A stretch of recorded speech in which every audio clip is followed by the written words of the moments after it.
Olá pessoal, no vídeo passado eu expliquei para vocês como funcionavam as castas em uma colônia de abelhas. Se de repente você não viu, é só clicar no izinho e você vai ter acesso a essa videoaula. Mas essa semana, conversando com um grande amigo meu, o Marcelo Dutra de Farias, excelente biólogo, ele estava comentando para mim que não é só dessa forma que em melíponas os zangões podem nascer, da forma que eu expliquei na semana passada. E ele tá certo, ficou faltando eu complementar. Então vamos, nessa videoaula, nós vamos falar sobre o nascimento de zangões em melípona, que não são zangões filhos da rainha.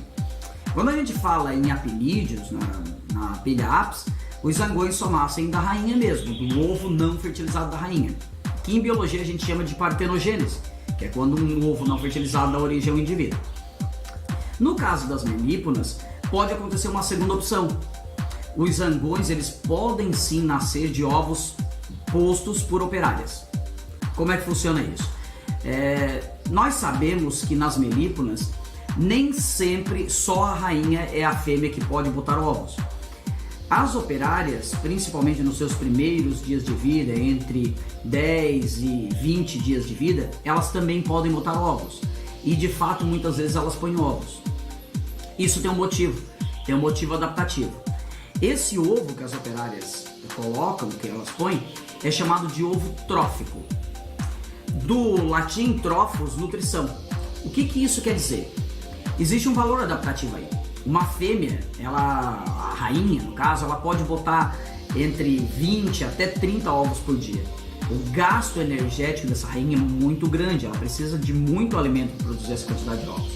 Então, no caso das melíponas, aconteceu uma evolução que favorece uma certa economia de energia pela rainha. Como é que é essa economia? As operárias que estão cuidando dos discos de cria, podem colocar um ovo antes da postura da rainha. E esse ovo então vai servir de alimento para a própria rainha. Elas põem um ovo, a rainha se alimenta desse ovo e depois ela põe o ovo dela. Então é uma maneira da rainha economizar energia. Nem sempre as operárias põem esse ovo trófico, mas quando elas comem, em geral a rainha come.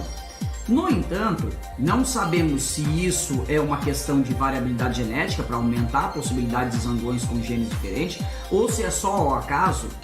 Em alguns discos de cria, em algumas casas de cria, a operária põe o ovo e em vez da rainha comer, a casa é fechada.